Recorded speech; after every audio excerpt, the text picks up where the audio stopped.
Latest news updates కోసం ఇప్పుడే download చేసుకోండి మీడియా ఎఫెక్ట్స్ యాప్. మహానగరం ముంబయి మురికివాడలోని ఇరుకు గదిలో తన జీవితం ఎలా సాగుతోందో ఓ జొమాటో డెలివరీ బాయ్ సోషల్ మీడియాలో పెట్టిన వీడియో ప్రస్తుతం వైరల్ అవుతోంది. కేవలం 500 రూపాయలు అద్దె చెల్లించి ఆ చిన్న గదిలో మరో వ్యక్తితో కలిసి ఎలా ఉంటున్నది ఆ వీడియో ద్వారా కళ్లకు కట్టారు. ఇన్స్టాగ్రామ్లో పెట్టిన ఈ వీడియోకు దాదాపు 5 మిలియన్ల వ్యూస్ వచ్చాయి.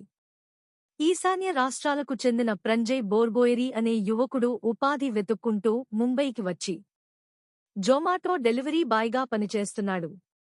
అక్కడ మురికివాడలోని ఇరుకు వీధుల్లో సోను అనే స్నేహితుడితో కలిసి తాను ఉంటున్న చిన్నగదికి సంబంధించిన వీడియోను స్ట్రగులింగ్ ఆర్టిస్ట్ అనే క్యాప్షన్తో ఇన్స్టాలో షేర్ చేశాడు. ప్రంజయ్ వినయసమానంతో కూడిన జీవితం, తన వృత్తి, జీవనంతో పాటు కుటుంబ నేపథ్యం, అలవాట్లను అందులో పంచుకున్నాడు. గాలి కూడా పీల్చుకోడానికి అవకాశం లేని వీధిలో నుంచి అతడు నడుచుకుంటూ వచ్చి ఇనుప మెట్లను ఎక్కి తన గదికి చేరుకుని అక్కడ పరిస్థితిని వివరించాడు. ఇప్పటికే నా కోసం అమ్మానాన్నలు చాలా ఖర్చు చేశారని, తాను అనారోగ్యానికి గురైనప్పుడు వాళ్లు ఎంతో ఇబ్బందిపడి వైద్యం చేయించారు.